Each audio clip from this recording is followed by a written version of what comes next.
O anak, masarap ang ating ulam ngayon. Adobong manok. Oh. Wow! Ang sarap naman po niyan, inay!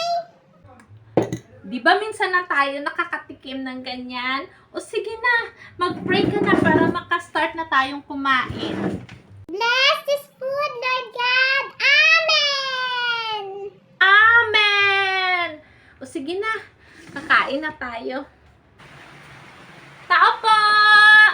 Teka. Tao. Sino kaya yun? O Mariposa, anong atin? Marites, pwede ba ako makahingi ng malunggay? Malunggay? Sige, kumuha ka lang doon. Uy, tamang-tama, kumakain na pala kayo. Oo, kakain na sana kami. Kaso dumating ka. Anong ulam nyo? Adobong native na manok. Uy, ang sarap ng ulam nyo. Paborito ko rin yan. Talaga? Paborito mo? O sige. Meron pa naman doon. Bibigyan na lang kita. Ay, salamat Marites. O Mariposa, salamat. Walang anuman. Hindi na pala ako manghihingi ng malunggay. Ang sarap talaga. Oy, Mariposa, ano yan? Adobong native na manok. Ha? Native na manok? Paborito ko yan ba? Saan ang galing? Doon kina Marites.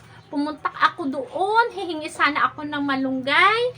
Kaso binigyan niya na lang ako ng ulam. Kaya hindi na ako nanghingi ng malunggay sa kanya.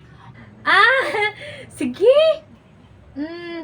Manghingi din kaya ako ng malunggay sa kanya. Para bibigyan niya rin ako ng ulam. O sige na. Uuwi na muna ako. Kakain na ako. Bye-bye. O sige. Tao po. Tao po. Hi Marites. Pwede ako makahingi ng malunggay? Sige, kumuha ka lang doon. Parang mabango Parang amoy ng adobong manok Ang sarap ng ulam nyo, adobong manok. Paborito ko yan. Paborito mo rin? O sige, bibigyan na lang kita. Talaga Marites, bibigyan mo ako? Yes! Meron pa man doon. Maribet, salamat! Ang bango-bango talaga. Hindi na pala ako hihingi ng balunggay. Salamat! Nakakainis talaga itong mga kapitbahay natin, anak. Nagpapapansin kasi alam nila na masarap yung ulam natin. Oo nga, inay. Nagpapahalata lang sila na ang pinupunta nila dito yung ulam lang natin. Kakainis. Kapag meron pa diyang kakatok, magagalit na talaga ako. Tapa!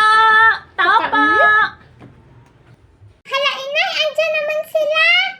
Ubusin nyo na lahat yung mga malunggay dyan, kahit bunutin nyo pa. Alam ko naman na yung ulam lang namin, yung punteriya nyo dito. Kakainis kayo. Anong malunggay? Hindi ko kailangan ng malunggay. Kailangan ko pera. Magbayad ka ng utang mo. Aling Pasing? Lagot ako neto.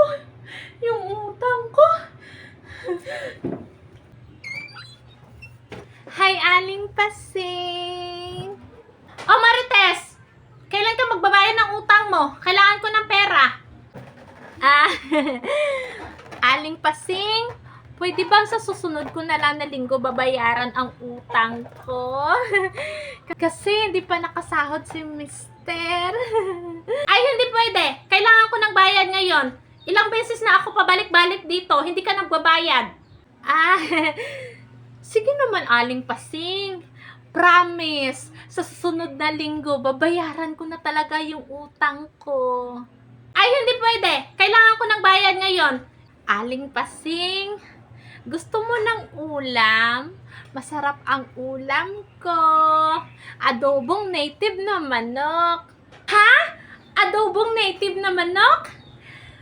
Paborito ko yan ba? Ha? Paborito mo? O sige, sige. Kukunan na lang kita. Sige, sige. Bigyan mo ako. Paborito ko yan. Wait lang ha. Naku naman, si Aling Pasing. Parang hindi makapaghintay. Ibabayaran ko naman yung utang ko sa kanya. Kakainis naman, no? O, Aling Pasing, Salamat, Marites! Basta ha, next week, magbabayad ka na ng utang mo. Oo, Aling Pasing, sa susunod na linggo, babayaran ko na talaga. Sige na, umuwi ka na para makakain ka. O sige na, aalis na ako. Ang bango, salamat!